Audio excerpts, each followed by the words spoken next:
келесі 20-да 5-ші есе. Бұл жерде өрнектердің мәндерін салыстырыңдар дейді, иә.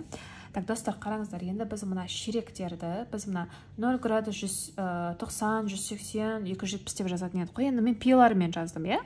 Яғни 90 деген пи бөлген 2, 180 деген пи, 270 деген пи бөлінген 2, иә, сосын 360 қайтып 2 пиге айналып келеміз.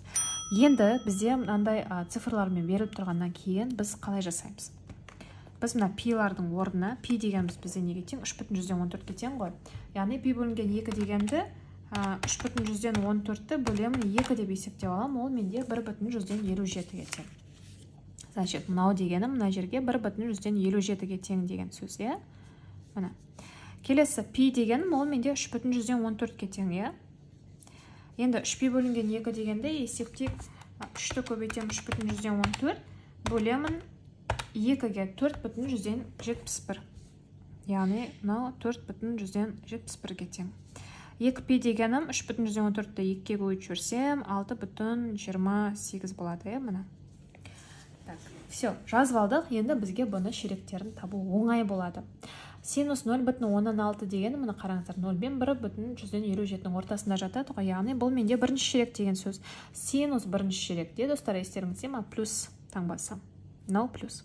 Синус 4,18. 4,18 қайда жатыр бізде? Мына жерде жатыр. 4,171-ден үлкен, 6,28-ден, ой, иә, 6,28-ден кіші. Значит, бұл бізде 4-ші ширек. Синус 4-ші ширекте қандай еді таңбасы? Бізде минус. Келесі синус 1,16. 1,16 дегенім, мына 1,57-ден асып кетеді. Значит, ол 2-ші ширекке түседі. 2-ші ширекте синустың таңбасы плюс. Синус 5,14 дегені, мына 4-ші ширекте жатыр. 4-ші ширекте таңбасы минус. Так, бірден салыстырып кетейік, айтпақшы. Мына қараңыздар, плюс, минус қайсысы үлкен? Бізде плюс үлкен ғой, значит, бізде синус 0,16 үлкен. Плюс, минус бізде 1,16 үлкен.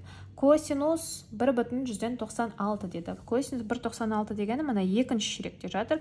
Косинус 2-ші ширекте бізде естеріңізде болса таңбасы минус болатын еді, иә? Косинус бізде 1 мен 4-те плюс, 2 мен 3-те минус болатын.